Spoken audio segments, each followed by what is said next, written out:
Praise the Lord. கர்த்தருக்கு ஸ்தோத்திரம். ஜெய் இயேசு. அன்பார்ந்தவர்களே, இயேசு என்ற நாமத்தில் உங்களை வாழ்த்தி வரவேற்கிறேன். யாக்கோபு 5ஆம் அதிகாரம் 15வது திருவசனம். நம்பிக்கையோடு இறைவனிடம் வேண்டும் போது நோயுற்றவர் குணமாவர். ஆண்டவர் அவரை எழுப்பி விடுவர். அவர் பாவம் செய்திருந்தால் மன்னிப்பு பெறுவர் என்கிறார் ஆண்டவர்.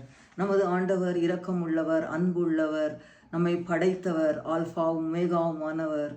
அவர் எல்லாவற்றிற்கும் மேலானவர். அவர் பரிசுத்தர். அவரை நாம் பற்றி கொள்ளும் போது, அவரோடு நாம் இருக்கும் பொழுது, அவர் நம்முடைய வாழ்க்கையிலே பெரிய காரியங்களை செய்வார். அதிகாலையிலே எழுந்து நாம் அவரை ஸ்துதிக்க வேண்டும். அதிகாலையிலே எழுந்து நாம் அவரை போற்ற வேண்டும். அவருடைய நியமங்களுக்கு நடக்க வேண்டும். அப்பொழுது நாம் நோயுற்றிருந்தால் ஆண்டவரையே எழுப்பி விடுவார். நம்மளுடைய இழந்தவைகளை இரட்டிப்பாக தருவார். நம்மை ஆசீர்வதிப்பார். நாம் பாவம் செய்திருந்தால் நிச்சயமாக நம்மளுடைய பாவத்தை மன்னிப்பார். ஆமேன். நாளை இன்னொரு வசனத்துடன் சந்திப்பேன். ஆண்டவர் உங்களை நிறைவாய் ஆசீர்வதிப்பாராக.